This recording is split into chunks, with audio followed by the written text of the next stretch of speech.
It's Brian Preston, the money guy. Time is your most valuable resource. Yeah, we say it all the time, and we even showed you, for a 20-year-old, $1 can turn into 88, and then as you go through time, it decreases. We say it all the time, but I think a lot of us, we don't, when we're in our 20s, we don't think about that. Like, I don't ever see a 20-year-old, like even we talk to our interns, we're like, guys, you have so much opportunity. The fact that you're doing this internship and you have your entire working career ahead of you, there is so much you can do. And you can just kind of see like, oh yeah, I get it. But you don't actually get it until you're sitting where you're sitting now, Brian, thinking about all the decisions your 20-year-old self made that have now paid off so well. We talk about it.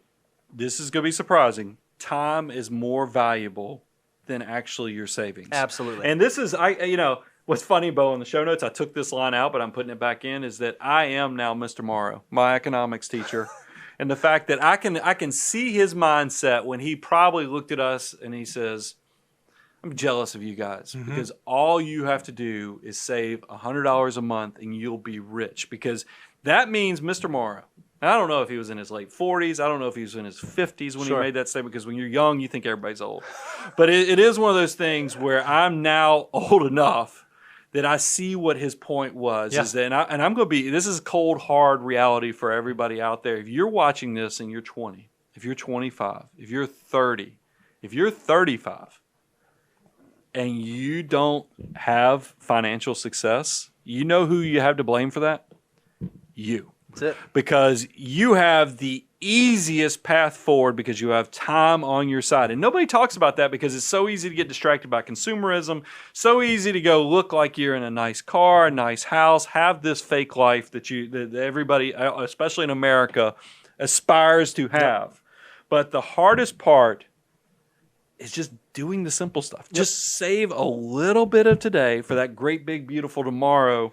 And this is, Bo, show them, because don't take our word for it. We showed you it takes just a little bit of savings, but we've actually put numbers to it. We had FTE Daniel create some great teachable moments here. And Brian, I think you're the first one who, maybe you didn't invent this idea, but you're the first one who put this into mathematics for me, and I was like, that is really remarkable. So we talked about that for a 20-year-old to get to $1 million by the time they get to 65, you got to save $95 a month. We've already recovered that.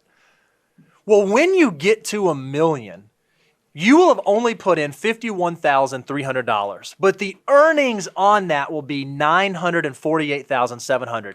95% of that $1 million is from earnings, not your dollars. That's just time compounding. It is unbelievable. So when you think about get rich schemes, because you hear all you see the stat where somebody will post, MSN or CNBC will post this on repeat like at least once a year. It'll say $1,000 into Amazon would be worth this many millions today. You're like, whoa, oh my gosh, why didn't I put $1,000 in? Nobody put $1,000 in because all the ups and downs. But this is the same thing, same concept. You've put in $51,000. And it's going to be worth $1 million. 95% is the growth. But you said even 30-year-olds should still be excited. So again, you save $270 a month. Yet you will have put in more than the 20-year-old. You will, over the course of your career, you will have saved $113,000.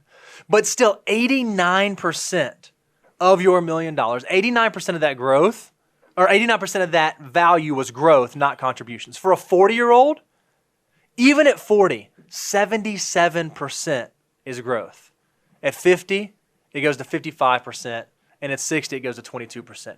Look at how much easier. If all you did was just look at the dark blue areas, if you're out there listening in iTunes, iHeartRadio, Stitcher, podcast world, come check out the YouTube channel and look at this chart, because it is amazing how much less work the young folks have to do than the older folks. And every older person we talk to, I've never once heard someone say, man, I wish I would just save less money in my 20s. Yeah, I should have been spending more. I should have been spending more, man. No, it's always I should have been saving more. And that leads to, man, we created one more slide to show you the power of this, because a lot of you probably right now you're going, man, that is powerful stuff.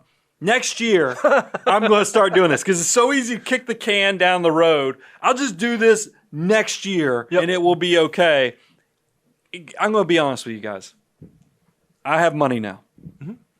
I didn't feel like I had money until probably 2 years ago. That's mid-40s. Yeah, look, I've been saving the whole way. That whole forced scarcity is a real concept with me. But that forced scarcity was working so well that even though my tax return might have said I had good income, feeling pretty daggone broke in Brian's land because I had a lot of boxes I was trying to check. Sure. And we've created an illustration to show you how the reality of life, because there's a lot of 20-year-olds that are watching going, that sounds great, but I'm going to need 2 more years to get my income up to a point that I can do what these guys are talking about. I'm going to hit the pause button on this. But here's the reality. There's always going to be things that are going to screw up your ability to save for the future. Yep. And we just threw in think about college, all the student loan debt, all the obstacles. Then you get into a relationship, you got marriage and things like that. And then you got houses. You got kiddos. That's the reason we call it the messy middle. That's right. I mean, and Bo's going to give us a detail. And then you get to retire. The only time you feel like you have money is when you get old. Yeah, they say it's the cruel world that we live in, this financial world. They say, oh, you know what? What they ought to do is at 20 years old, they ought to give you this big pot of money, and then you spend it, and then you work the rest of your life. Well, that would be kind of sad. But it is interesting, right? You have all these obligations early on, and the amount of disposable income relative to your commitments is not exactly where, but here's what's beautiful. There is this eighth wonder of the world called compounding interest, that if you can just figure out how to defer just a small amount early on, it gets so powerful. What you have to recognize is if you look at this chart and you're that 20-year-old saying, you know what, I'm going to go buy the nice car, I'm going to go backpack Europe, I'm going to go do all the things and not save any money, I'm going to wait till 30. Well, then you do get married and you buy the house and you have the kids. Say, you know, well, I'm going to get my family life normal. I'm going to wait till I get 40. The longer you wait, the harder you have to work. If you can make those very small decisions early on, it is going to set you up so well later in life. So don't kick the can down the road. Take today, go set up just a little bit, because guess what? You get addicted to saving. Yep. It's a healthy addiction, though. That's why there's no support groups for it. Yep. It's because you become an empire builder, and then everybody, just like you said, when you reach a level of success, they go, how? How do they do that? It's because you took just a little bit of today for that great, big, beautiful tomorrow. That's the mindset we want you to think about. That's financial mutant territory when you're doing stuff like that.